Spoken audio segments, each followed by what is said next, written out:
That's a really hard question because they're all so different.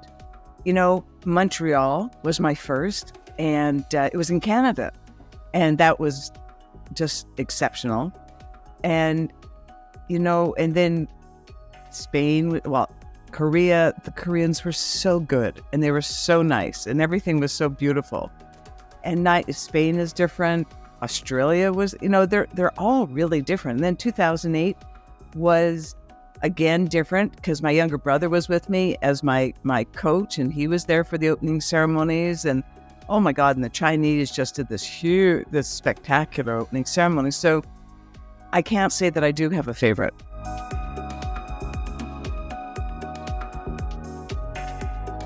So what people wouldn't know, and a lot of people wouldn't have been around, but in 76, as the host country, we come in at the end.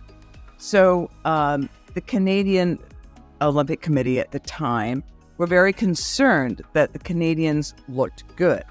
So a couple of days before the day before, remember that part, all the Canadian athletes had to go into this field at the Olympic Village, and we had to learn how to march. And they organized us by height. And, we're all up. So I was with mainly the rowers and at that time. And so we're in these rows and by height, and the women in the front and the men in the back. And then we had to march. And he goes, left, right, go squat. And we're marching and turning around and marching. And people in the village were just laughing. They were watching and going, all this comment. So then the day of the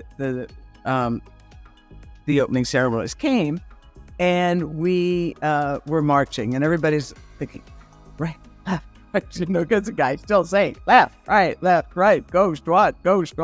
And we're watching, and then we're starting, out of the village, and we're marching out, and then there's all these Canadian, fans on the side, and they're going, Canada! And we're both left, right, and then they're finally going, Canada, smile, So we start waving and that, and then got out of left, right. But anyway, so we go down into the stadium, and then you come out, and it was like, oh my God, because everybody's cheering for you. The Canadians are upstanding and cheering, and it was just sort of unbelievable that here you are marching into the stadium. This is your own country, and all these people are cheering. Now, the Canadian organizers made a huge mistake because what they did when we marched in is that we only marched maybe halfway around the stadium. And what they should have done, which in subsequent years I noticed that all the home Olympic teams did, they marched around the whole stadium. So then all the fans could see them and cheer. And but in Montreal, we didn't. We just marched probably halfway around, I think, and just to our spot. And so that was too bad for the fans, because, face it, majority are Canadians, and they're there and they're watching. And on TV, it would have looked better if the Canadians had gone all the way around. But it was really quite something.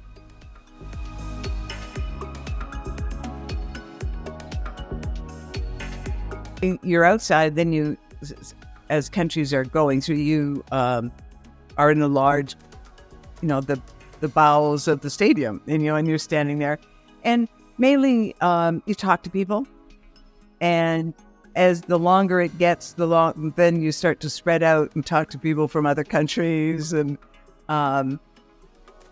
you just wait, and sometimes they give you water. Sometimes they didn't. Now, I'm trying to remember which Olympics it was. They put us in a stadium that was right beside the Olympic Stadium. So you sat and waited until, a few countries, the countries, maybe 5-6 countries ahead of you, were called, and then you go down. And so that wasn't as bad as just sort of waiting outside for everything. And not all the countries can fit into the bowels of the stadium. So you have a holding place, and then you'd come in and then walk and go through it.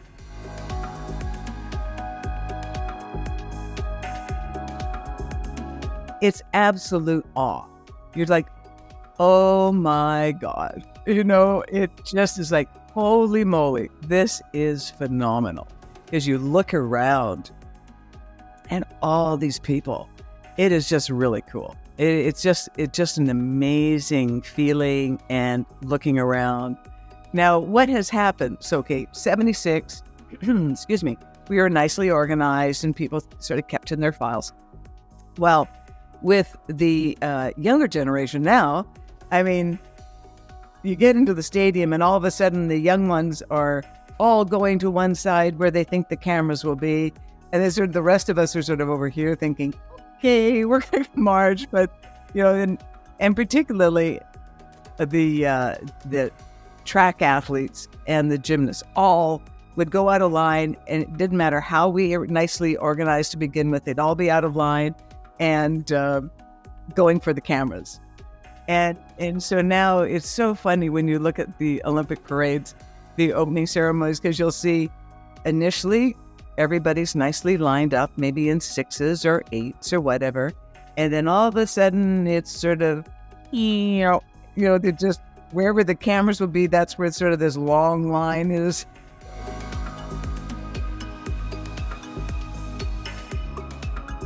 The Queen went to Montreal, and what was cool is I got to meet the Queen because a number of Canadian athletes, Commonwealth athletes, were chosen to visit with the Queen and Prince Philip on the Royal Yacht Britannia. That was really cool. So, we've seen presidents of countries are there.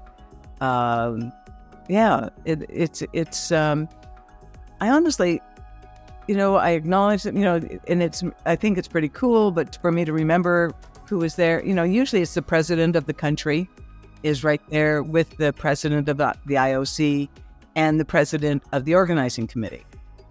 And maybe the mayor of the city, like in Montreal, Mayor Drapeau was there, and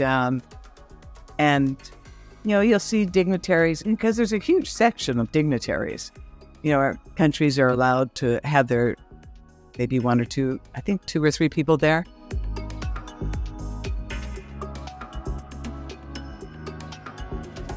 Well, no, you need to talk to someone to find out where they are.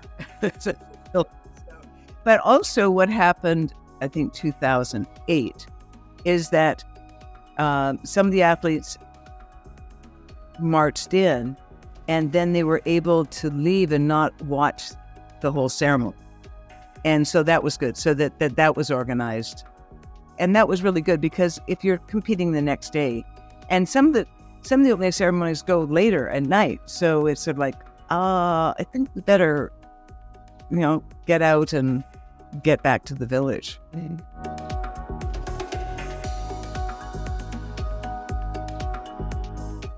All of it. Yeah. It's but it's also just a lot of fun. Now, I haven't been to all the closing ceremonies because I had to go back for work. And also, what has happened is there are so many people going into the village that the different countries, Canada included, really encourage sort of the athletes who are in the opening ceremonies for the first week, the first week of the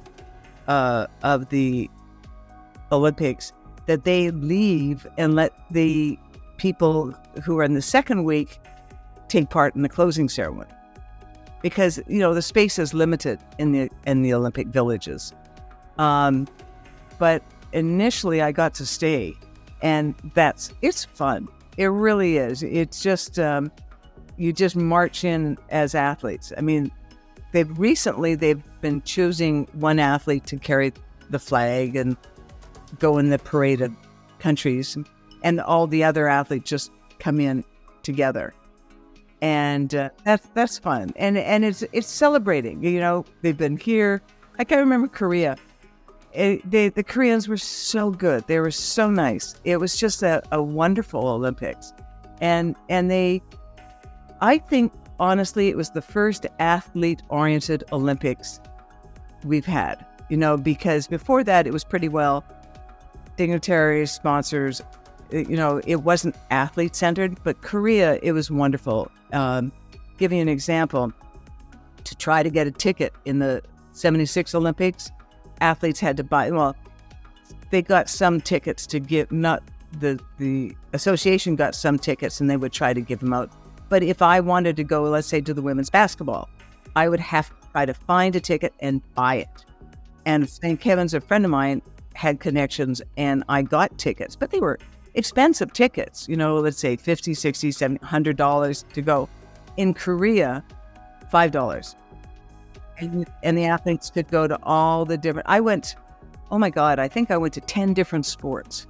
Korea was just so much fun, and they were just so athlete-oriented, and to be able to go to all these different sports, and they had transportation to everything and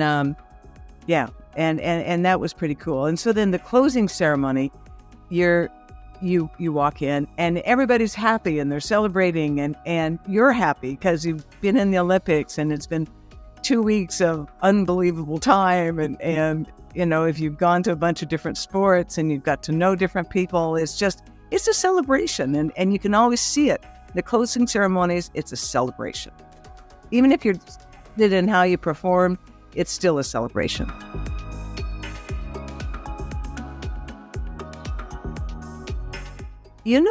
It doesn't. I was going to say it'd be fun to go, oh, yes. No, it doesn't, because every Olympics is different and they have different aspects that, like Australia was, it was the Year of the Woman, and the Australians really did promote that in their opening ceremonies. The people in the from Australia that carried the flag, and ran the last part of the torch, were women and top Australian women athletes, and that was so cool. And then in Athens, it was the big celebration, 100 years, and it was welcome home, and that was so cool as well. So yeah, no, it never gets old.